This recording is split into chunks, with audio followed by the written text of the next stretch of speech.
Before we get into this episode of Athletic Training Chat, we wanted to mention to everyone, we want to talk to you. We want you to tell your story and have this podcast just be your channel in order to do so.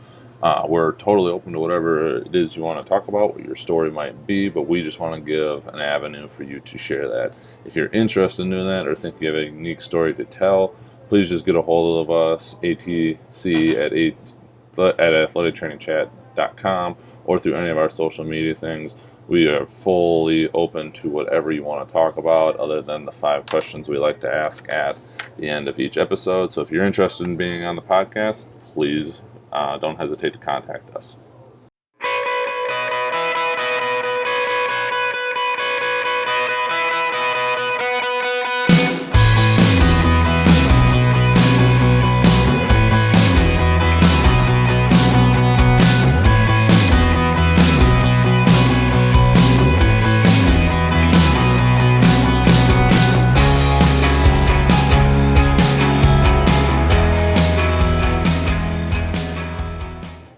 So this is going to be a shorter episode where it's really just me having some thoughts out and things that have come up, especially around the ESPN article and short outside the lines piece that came out a couple weeks ago leading into the NATA convention.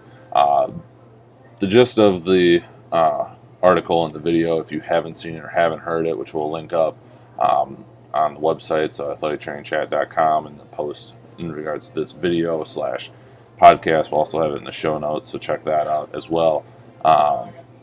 But basically the gist of it was the survey went out from the NATA, and in full disclosure, I haven't dug deep into the survey. I'm looking at all the different things quite yet, but I picked up a lot of the generals of it, but found that there was a lot of concern over the clout that coaches and administrators might have over the health care of student athletes. And I believe this was looking at specifically collegiate athletes with that.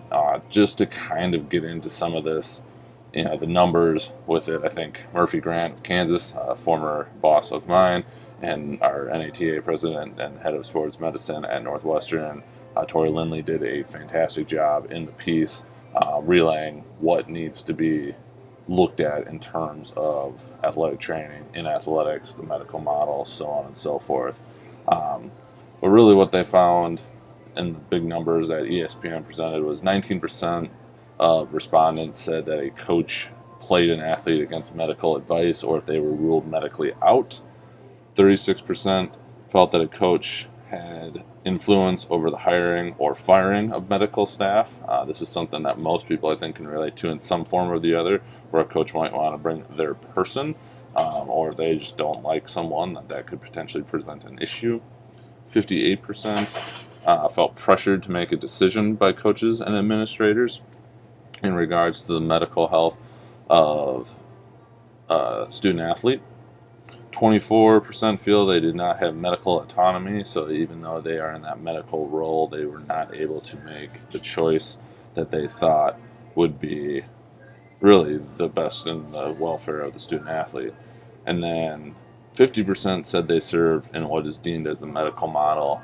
We won't get too far into that, but I know that can be really complex in terms of what that actually means. I know for a lot it means we're reporting to a physician, not an athletic director.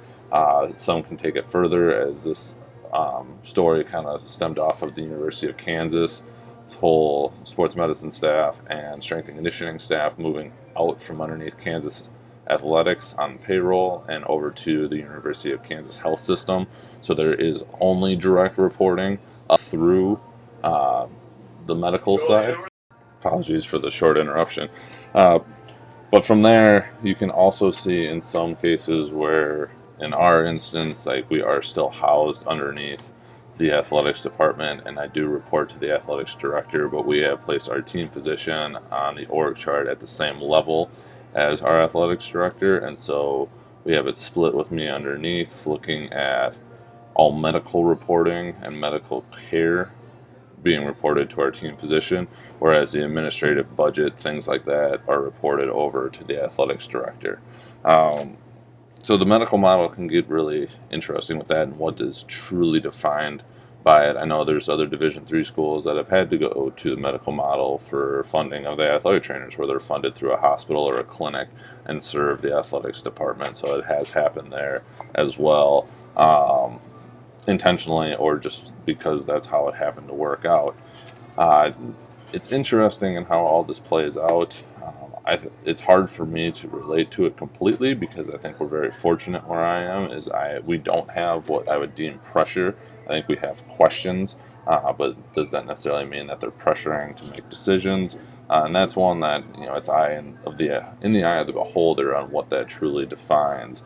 But things that we've kind of looked at, and as I've been digging more into leadership research around athletic training and what that means, and just looking at some things and the empowerment that we need to do our jobs correctly and do it for the best case scenario of the athlete and their best outcome. Some things that have kind of come up, and we've really tried to take a look at making sure that as our staff, and as I've talked to other athletic trainers, that we're making it understood that as athletic trainers, we don't work for the coaches. We work with the coaches. And I think that's a really important distinction. And we try and catch it as much as we can around our athletics department when a coach says, my athletic trainer, or, they're part of the coaching staff. Well, sure, in some context, and while I don't know that any of it's ever malicious, and I'm not assuming that it is, the things that can go along with it, the thought process, aren't necessarily ones that are good, where the athletic trainer is answering to the coach, which we just don't see as the case. We see it as we work with the coach for the betterment of the student athlete, the welfare of the student athlete, and we very much try and make sure that we're saying with and not for. And we brought that up, which has been really, beneficial for us. We've kind of changed a little bit of the narrative. It's a long ways to go, but we're working on it. And that conversation's gone all the way up through administration to make sure that we're relaying what we see as how we fit into that mix. That's one where we'll flip it on them every once in a while just to switch the context. If a coach says, my AT, well, you're not really my coach because I'm not telling you what you need to do. But if we flip the script on it, I don't know how much that would be appreciated by some of the coaches. So really, when we do that, it seems to at least get the wheels turning that it's not that type of relationship. We're not an assistant coach for you. We're not that person. Like, yes, you are the head coach of the team, but we are there to work with you, not for you. So commanding out orders doesn't entirely work, but we are more than willing to have a conversation about anything that comes up, student athlete healthcare, whatever it may be, practice schedules, so on and so forth. The other one that I've found, the leadership characteristics that have been found in athletic training by some great research out there by many researchers across the country, shows that as athletic trainers we find that all the necessary, in quotes, leadership characteristics to be a good leader, hold your ground on things like that, are possessed. Like, they're important to us as a profession. Now, I think the biggest thing is figuring out how do we empower and implement those things, especially for younger can understand that it's important for young individuals that where it's a little bit more hard with a bigger coach, a personality in terms of things, or someone that's been around for a while, but finding that balance of making sure that you're not going too far and giving in, yet still working in coordination with that coach is really important. So that is something that we try and take into context. One thing that we've found is sticking to guidelines that you say out. If you need to have 24 hours or 48 hours for practicing, it's like you have to be willing to put your foot down and not cover that if you don't know when practice is.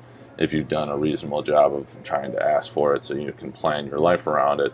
But at some point, you have to be willing to not show up. It's the power of no, both as an answer and as an explanation, in terms of when things come up that maybe outside what is willingly able to be done, or adding more time without the compensation in certain characteristics is important to be able to do that. I'm not saying that would need to happen every time. We're very adaptable as a profession. We're very adaptable as people. It's something that we pay a lot of attention to, and something that is a very strong suit of our profession. But if to what end? Like, we have to be able to put our foot down at some point and not burn ourselves out with this. I think that's really important to set those guidelines. The other one, I don't really know how to best do with this, and I'm open to anybody's ideas on this because I'm trying to figure it out as I go, is, making yourself invaluable. I personally think almost all of us are replaceable in some context. Like, the show will go on if I, leave or whatever it may be, and nothing, the wheels aren't going to fall off and whatnot. But showing your value, like, this is what you bring, either in terms of safety, liability, which are always areas you can go, or just when you are there, you're doing such fantastic work that you're getting everything you need to get done, accomplished, and there's no question that you just need to be there for more hours to be there. I think that's really important, and if you can focus on that, there's a lot of things we can do in order to get that done, and make that known and broadcast that, so there isn't a question about, well, what are we just doing? I think that's really important. And then, kind of like we talked about before, just having the conversation of for and with.